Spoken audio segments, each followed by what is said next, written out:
রোজা অবস্থায় মাথায় তেল দেওয়া যাবে কি? রমাদান মাসে আমরা ব্রাশ করতে পারবো কিনা টুথপেস্ট দিয়ে? রোজা অবস্থায় যদি কেউ ভুলে কিছু খেয়ে ফেলে তাহলে কি তার রোজা হবে? তিনটা প্রশ্ন করেছেন এই ভাই, যে রোজা অবস্থায় যদি ভুলে কিছু খেয়ে ফেলি তাহলে রোজা হবে কিনা, এবং রমাদান মাসে আমরা অনেকে গায়ে তেল মাখি, অনেকে সন্দেহ থাকে তেল দিলে আবার রোজা হবে কিনা, এবং রমাদান মাসে যে আমরা টুথপেস্ট ব্যবহার করি ব্রাশ দিয়ে, রমাদান অবস্থায় আপনি যদি ভুলে ব্রাশ ব্যবহার করে ফেলেন টুথপেস্ট, তাহলে এটা মাকরুহ, অপছন্দনীয়।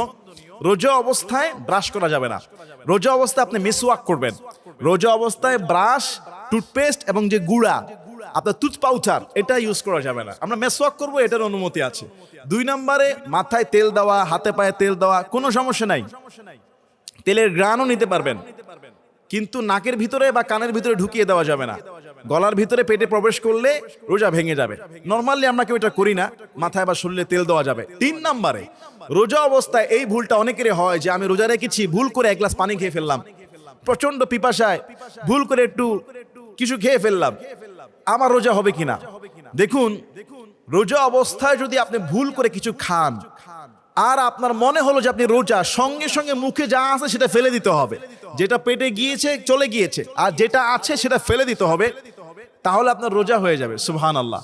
আপনি মনে করলেন যে আমি তো রোজা রেখেছি, খেয়ে যেতে ফেলেছি, আধা গ্লাস পানি আরো আধা গ্লাস খেয়ে ফেলি, পরে হুজুরে জিজ্ঞেস করি, মনে হওয়ার পরে যদি আপনি কিছু খান তাহলে আপনার রোজা হবে না। মনে হওয়ার সঙ্গে সঙ্গে সব ফেলে দিতে হবে।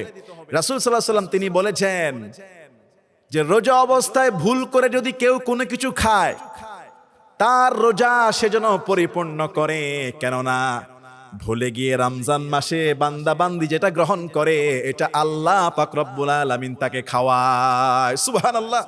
রমাদান মাসে যদি আমরা ভুল করে কিছু খাই, এটা আল্লাহর পক্ষ থেকে আল্লাহ তার বান্দাকে এটা খাওয়ায়। এজন্য রোজা অবস্থায় যদি আপনি দেখেন আরেকজন রোজাদারকে কিছু খেতে, যদি তিনি সবল হয় তাকে নিষেধ করবেন তুমি রোজাদার।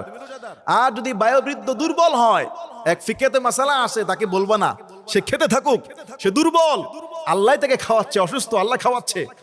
কিন্তু সুস্থ মানুষ যদি খায় তাকে বাধা দিবেন। আল্লাহ আমাদেরকে 3টা মাসআলা বুঝার এবং আমল করার তৌফিক দান করুন। আল্লাহুম্মা আমিন।